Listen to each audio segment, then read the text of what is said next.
Learning some stuff, but today is that actually does damage to other aliens around. So now you're the sniper heading back. And so it's really mixing a up that learning kind of experience. experience that you're having. And you'll earn these perks as But you we play. are So the more live. you play, the more perks you have. But since we want the game to always be great to play with your friends, if you've been playing, let's say you play with me. I've been playing 400 hours. You're brand new. Yeah. Well, we share the perks. So you get all the perks that I have available to me as well. So that way you get to have that experience of all that craziness in your game as well. Because it's all about having fun with your friends. Right, the shared experience with your friends. Now, we kind of already talked about the inspirations, like 2000. I looked at that in 2001: Space Odyssey was the first thing I thought of. But let's talk more about the enemies in the game. What were some of the inspirations for that? So the enemies is we kind of really look at it of how we want the players to behave as well as feel. And so we bring in outside playtesters every week. They play our game, we watch them, and what we'd see is really good teams would stick together really tightly. And even if we send something like the Brood at them that spreads them apart, they'd quickly form back together. So we created something called the Spawner. Yeah. And this is just a good example of kind of how we approach the design. The Spawner, you hear off in the distance, and you'll hear it, and you know what it's doing. It's spawning things. It spawns these little turrets that come at you. They're not the worst thing, but they're going to be unrelenting until you kill the Spawner. And so you'll be sticking with your team, and you'll be like, oh, wait a minute. If the Spawner comes now, and this turrets come, and we've got a guy down, we've got to go over there, I'm not sticking with my team. I'm going to go hunt that thing down. I'm going to go kill it. So you go run off, you kill it, you're feeling good about it, and all of a sudden you realize, wait, where are my teammates? I'm all alone. There's other specials here. Oh, I'm in trouble.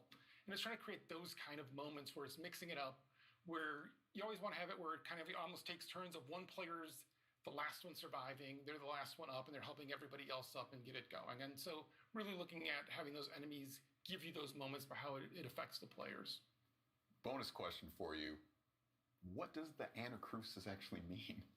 So anacrusis is a musical term. It means the notes before the song, the little kind of intro. And for this, we have a character, Boris, that you never meet. Mm-hmm. And the other players just talk about it because I thought it was fun to have this character that you never really are sure who they are because it's everyone else describing it. And she named the barge that you're on, that you're launching these missions, the Anacrusis. And her thought there was, this is not the main event. This is not us against the aliens with fighter pilots and everything else. This is just regular people. This is the pre-battle to the battle. This is finding out about these aliens and what just happened. Oh, that sounds so cool. Again, the Anacrusis, everything that you talked about today, it sounds amazing. I can't wait to get my hands on it. But Chet, thank you so much for being here. I really appreciate it. Thanks for having me. We've got so much more coming in today's show, including Obsidian Entertainment with Grounded, iLlusions and Let It Roll with Shredders, and 343 Industries with a deeper dive on that incredible multiplayer trailer for Halo Infinite. But first, the original Stalker was one of the most intense and eerie games of its era. Next year, we return to Chernobyl for Stalker 2. And Zach from GSC Game World has a closer look at the game. Let's check it out. Hi everyone, it's Zach from GSC Game World. It has been several days since the gameplay reveal of Stalker 2.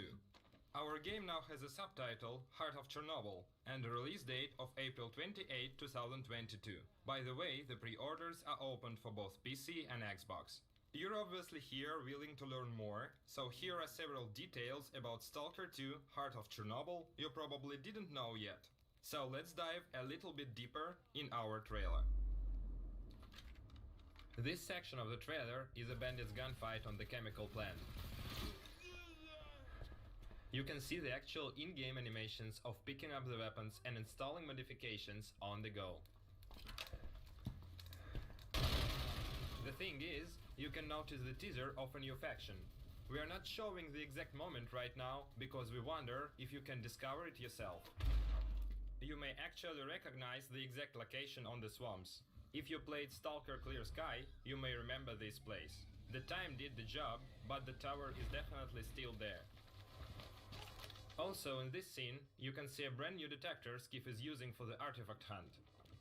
Because of its form, it's called Gilka, which actually means a branch in the Ukrainian.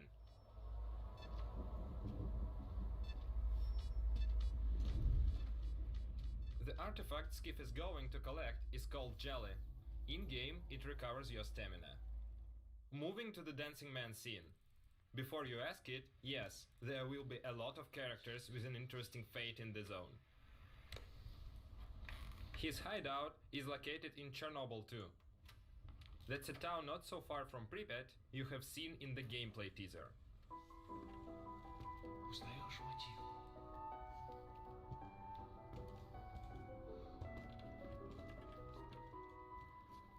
Вот это культура! А ты одно и то же по кругу лобаешь. Сам же против. The campfires. A small isle of safety in the unwelcoming zone. A place where you can finally have a little rest before another foray. You have seen the campfire during the first trailer in the Rookie village. Of course, it wasn't the only one. The zone is full of dangers and mutants. The monsters are the result of the numerous experiments. We're not ready to show you all of them, so let's stick to the old good Bloodsucker for now. Считаешь, я не думал, как обойтись без его смерти? Она не могла быть свободна, пока он жил. Зато теперь посмотри на нее. Нет, Скиф, я не отдам ее никому. Зона дала мне жизнь, новую жизнь. Жизнь, которую я готов вернуть, если потребуется. Я буду защищать ее. Всегда. In this rooftop scene, we are truly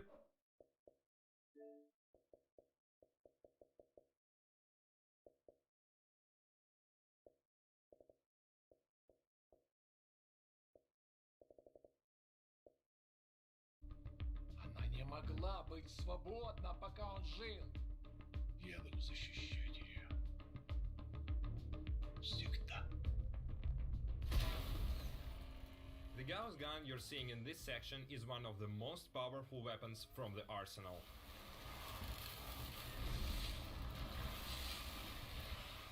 Охренеть. Похоже, пора. И куда ты теперь? В Припять. Moving to the final thing for today, the man at the end of the trailer is Sergei Grigorovich, the creator of the Stalker series. Удачной охоты, сталкер. Thanks for joining us today. We can't wait for the moment when the time comes to enter the zone on April 28, 2022. As you just saw, Stalker 2 is shaping up to be something special, and I can't wait to play it next year when it comes to Xbox, PC, and Game Pass on day one. On Sunday, we saw the trailer for A Plague Tale Requiem, the sequel to the award-winning A Plague Tale Innocence. And for those of you who are fans of the original, we've got some good news for you too. Amicia, I want to see mommy. Where is he?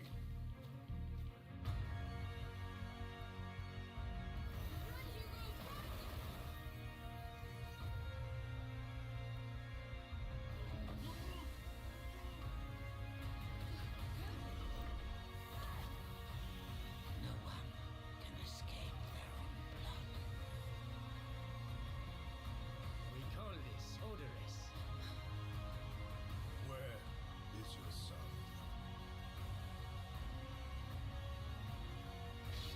You have come to challenge me?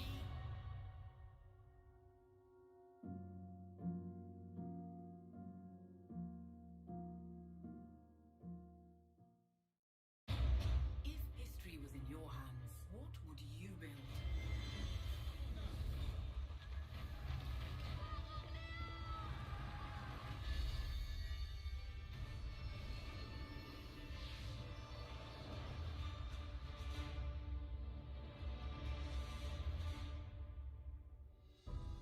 The King is back, and here to tell us more about Age of Empires 4 are Adam Ice-Green and Emma Bridle from World's Edge. Thank you both for being here. Thanks for having us on, Paris. Oh, absolutely. I'm a legacy Age player. I'm excited for this. Now, you had some news at the briefing. Can you kind of talk about that a little more? Well, I mean, fans got to have their first looks at two more of our launch civilizations, the Abbasid Dynasty and the French. Yes. And they bring a lot to the table, totally different ways to play. But I'm really excited to show them those. And then also, people got to see their first taste of naval gameplay, which we haven't shown off at all, except for a little teaser at the end of fan preview. Paying off that tease. And we also revealed one more of our campaigns, the 100 Years' War, and Joan of Arc made an appearance. We also announced that the game is coming October 28th, and it's coming to Windows Store, Steam, and of course, Game Pass for PC. Now, earlier you mentioned the two civilizations, the Abbasid dynasty and the French. Can you kind of go into detail about that? Sure. Yeah, I guess I'll start. The Abbasid. So the Abbasid dynasty is this amazing technological powerhouse of a civilization that has a really unique mechanic that we're bringing to them in Age of Empires 4. It's actually unique across all the civs that are in the game, in that they construct this bastion of knowledge called the House of Wisdom, and they can keep upgrading it with different wings, and that gives them a host of incredible technologies that leverage their army, their economy, their resources. But beyond even that, they have an incredible amount of fun units, especially camels. Unique to the civs again, the launch civs for Age of Empires 4 is camel units, and these camels have amazing abilities to buff the other units in their armies. And so you have these wonderful diverse mixes where you always want to be throwing different units together, but always including camels for the different kinds of buffs and advantages you can give to your civilization. It's great. And the French are really, really strong with trade. They've got some great options that are going to make your late game really, really interesting. They have a landmark called the House of Commerce. And for your units, you're going to really want to focus on knights and lancers. Those are your powerhouses. But the French actually made an appearance in the trailer as part of the 100 Years' War campaign. And as you can see, Joan there, I'm actually wearing her around my neck. She's a feminist icon from history. This young woman who led with her convictions and led a battle, and she was a teenager. And so she's beloved. She's in Age 2 in a campaign, and so we know Age fans are going to love seeing her again. And the 100 Years' War, with the multiple missions, like the Battle of the 30, are really going to bring that period of history to life. And all the live action footage that you saw in the trailer on Sunday, that's all from within the game. Wow. We have these multiple documentaries that will play between the missions to storytell and really bring it to life as you journey through the 100 Years' War. Yeah, taking a completely different approach to how we're telling a story in... Matter of fact, I don't think I've seen any game that does what we're doing in terms of how we're showing the story and how we're getting people involved with history. So it really, super exciting. Really brings it to life. And I've learned things about English history from these documentaries I didn't learn in school. So they're educating as well as moving the game forward. Now, community feedback is always important in any game, but especially in something like Age. Now, how have you taken some of that feedback into development for Age 4? So we formed a community council back in 2017. We wanted our community and our players to have a seat at the table for development. We're making the game for them. So they've been hands-on with the game for a really long time and giving us their honest feedback. And we then take that to the game team and they look at making changes based on what they've told us. So they've influenced things from the look of the UI icons, the influence system that's built into Age 4. They've really, really helped us with their viewpoints make the game better. And one thing they really pushed for actually was naval. Yeah, it's amazing. We actually, if you look at a lot of the data, we see data on all of the Age of Empires games that people play.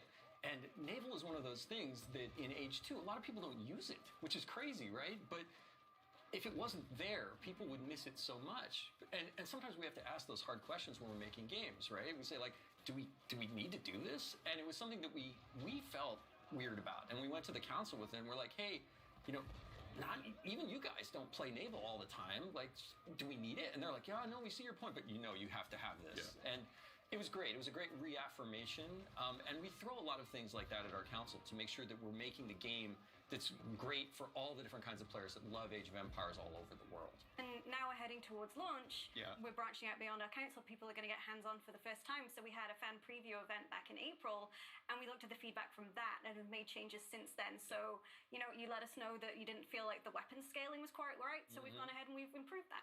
That is fantastic. Now, you actually hit on something that I wanted to jump into because Age has been around for a while. There's been previous games, but you continue to make content for those. So what's some of the news you can share as far as development with some of the legacy Age games? Well, we have a new expansion coming in August for Age 2 Definitive Edition called Dawn of the Dukes. And in that expansion, we're going to be adding 2 more civilizations, the Bohemians and the Poles, and 3 new campaigns for the Lithuanians, the Bohemians, and the Poles. And those are great stories about really cool, brother and sister teams that work together to kind of rise up these empires, and I can't wait for people to get their hands on it. And the great thing is that if you pre-order Age of Empires 4, you get that for free. That's part of the deal for pre-ordering Age 4 on the different platforms. And for Age 3, of course, because we don't want to leave them out either. No. Age 3 Definitive Edition, we're hard at work on an African PDLC with new civilizations and campaigns. Yeah. And I can't wait to show more, but we're not ready to talk about that one just yet. But if you don't want to miss out, go to ageofempires.com, become an insider. You get little sneak peeks at things we've got coming and chances to get hands-on with content early. Yeah. Now, shifting us back to the present in Age 4, what's some of the things people can expect as we lead up to launch? Well, we've got a bit of an exclusive for you today. So we're going to name our remaining launch civs and our remaining launch campaigns. We're not going to show them just yet. That'll come closer to launch. But our 2 remaining civilizations are the Holy Roman Empire and the Rus. And the names of our 2 remaining campaigns are the Rise of Moscow and the Mongol Empire. All that sounds fantastic. Please. No, I was just going to say I'm so excited. I think my mind's blown. Gushing about things like this. You're going to have to wait a little more Mongol to hordes. get information and see more detail on those civilizations. I just want to know if I can campaigns, build a but, shitty wall for them to attack. Also, a ton of stuff planned. We have a beta that's going to be coming up. So, you can go to ageofempires.com to sign up be an insider to get in our beta and get a chance to actually get hands-on with the game. And then, of course, again, we're launching October 28th. Yep. How long to wait? On Steam, on Windows 10, and on Game Pass for PC. So it should be great any way you want to play. We're just really excited. That is great, and I'm sure Age fans all around the world are really looking forward to that. So, again, Adam, Emma, thank you so much for being here. Thanks for having us on. No, thank you. Massive battles across land, air, and sea have been a hallmark of the Battlefield series from the beginning. In this next video, design director Daniel Berlin will tell us All right, more about this should be a little bit DICE more interesting. It brings all-out warfare to the world's most powerful console.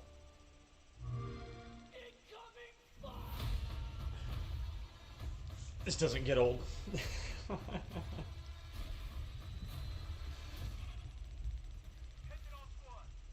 The thing that would really excite players is the introduction of all this cutting-edge technology that we're just infusing into the sandbox. I think just having the comeback of the helicopter on the battlefield, it just introduces a whole new layer to the sandbox. It just gives players so much more tools that makes it more Battlefield than it's been in a very long time.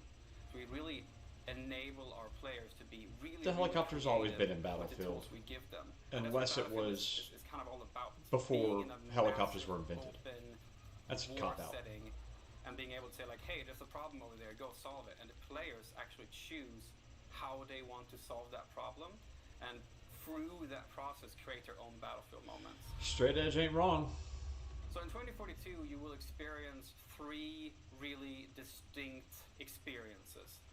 The one we're talking about right now, we're talking about today, is the experience that we call the all-out warfare experience. Now, this is the place you go in 2042 when you want to have those classic Battlefield experiences, this massive war, where it's, air, land, and sea just coming together in these massive battles. But we've actually made a distinction between 2 separate experiences within the all-out warfare experience, and that's Conquest, which is very much a staple for our franchise. It's something that our fans know and love, and we're just taking the Conquest experience to the max this time around.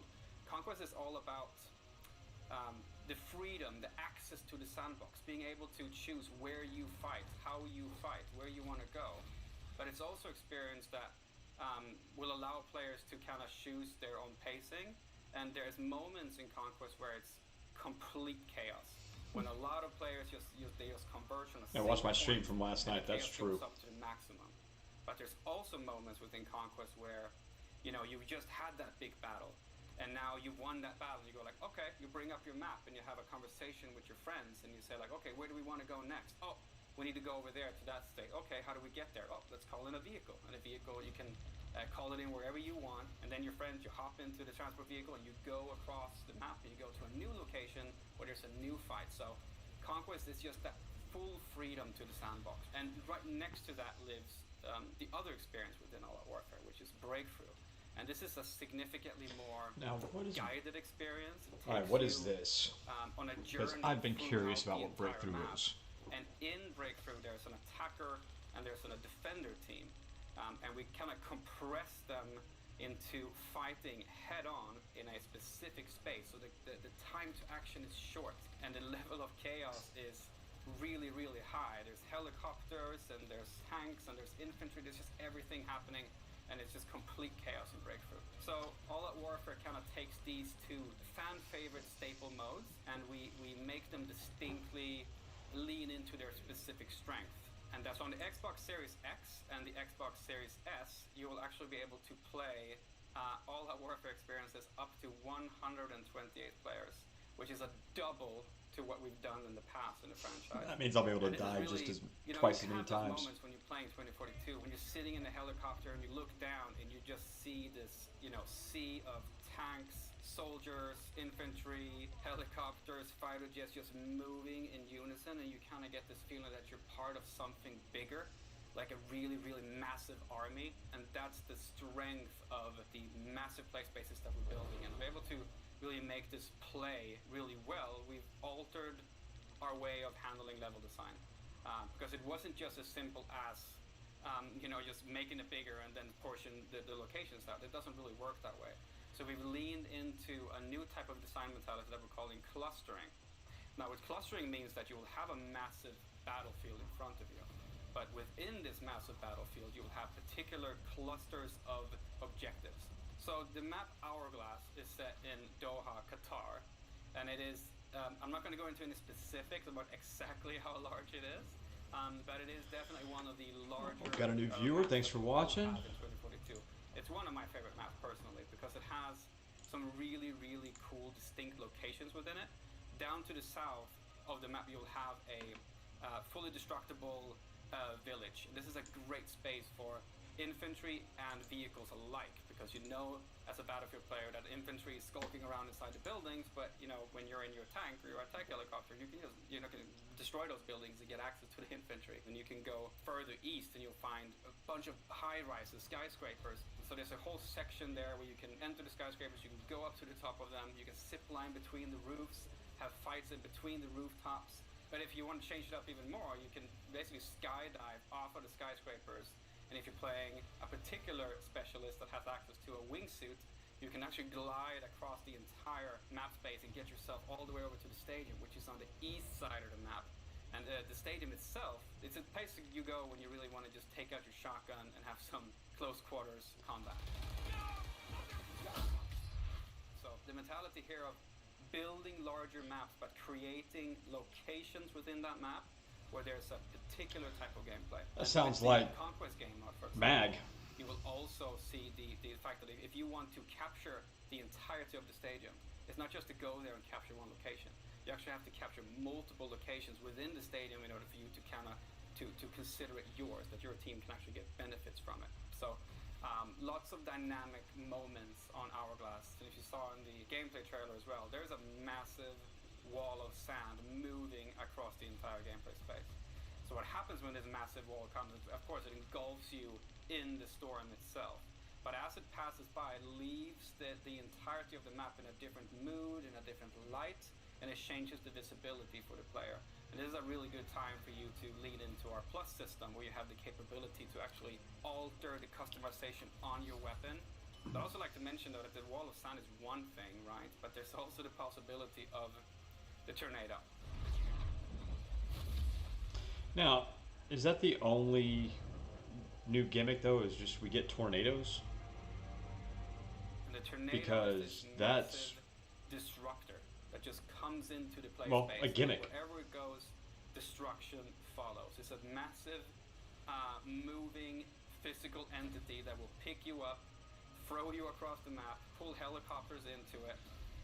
It's just a crazy, fun physics experience that happens as you play the map. So everything is in the hands of the player.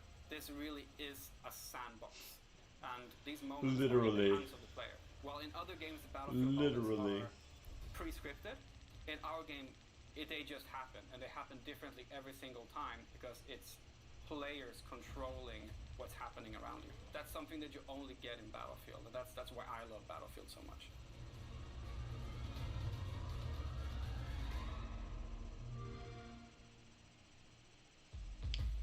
Epic action, at an epic scale is what we all want from Battlefield 2042, and DICE looks poised to deliver. During the showcase on Sunday, we announced an exciting collaboration between Rare There we go. and Xbox Here it is, y'all. with Sea of Thieves, A Pirate's Life, a free update which brings Captain Jack Sparrow and his crew sailing into the Sea of Thieves. Today, we're premiering a brand new trailer showing some of the gameplay. That's what I'm talking about. Let's do when you this. Team up with Jack Sparrow for this all-new adventure. I can't wait to be a part of this crew. Let's hit take mute. a look. You will always remember this is the day your crew was joined by Captain Jack Sparrow. To the Sea of Thieves. Quick as you Ooh. like. Chop, chop. It's time to bridge the worlds and take our rightful places as lords of the sea. Now we have awoken, and we are... Oh, there's the Kraken. Perhaps I'll take ye on the grand tour of the fallen kingdom. I was starting to think you'd taken a tumble. Not Wow. everyone's as steady on their feet as I am. What else is there? This is the first place I've found where everyone appreciates my uniqueness. So the Black Pearl. They're coming aboard! Keep your crusty claws off me! Davy Jones wishes you destroyed, and I shall oblige him. What is that infernal noise? That's Captain Infernal Noise to you, mate! Sparrow! Destroy that statue, and there'll be the double Oh, blade. damn giant mermaid statue. Enough of this. Hear me, my daughter! Come forth and feed! Looks like we're finally seeing the Kraken. There we go. Whatever they've told Oh, you, it's not man. true. Unless it's flattering, in which case, it's all true, but they left out the best bits. Savvy? Hey everyone, Joni, executive producer on Sea of Thieves here. So we've shown you the cinematic trailer, we've shown the gameplay trailer, but there's still more to come. So on Sunday at 11 AM Pacific, 2 PM Eastern, 7 PM UK and 8 PM in Europe, we have the Sea of Thieves A Pirate's Life showcase. So this is a real deep dive just into all of the details behind this collaboration. Looks like we'll be back on This is Sunday. How did we bring Jack Sparrow into our world? How do we capture his humour and his charm and all of the kind of characters that are coming in as a part of this? You're going to get a first look at a couple of tales and actual gameplay of those. You're going to get some behind the scenes interviews with our development team and also just a chat with us, with Disney, just about how this collaboration came to be. So it's going to be amazing. I hope everybody tunes in. So we'll see you on Sunday. Very cool, man. Very cool. That's gonna make for a hell of a run.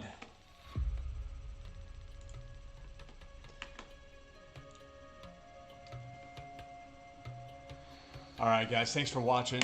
Everybody that tuned in today. If you're checking this out afterwards on Facebook, well, give us a follow and be sure to follow us on Twitch and on YouTube as well. Indiana Stones.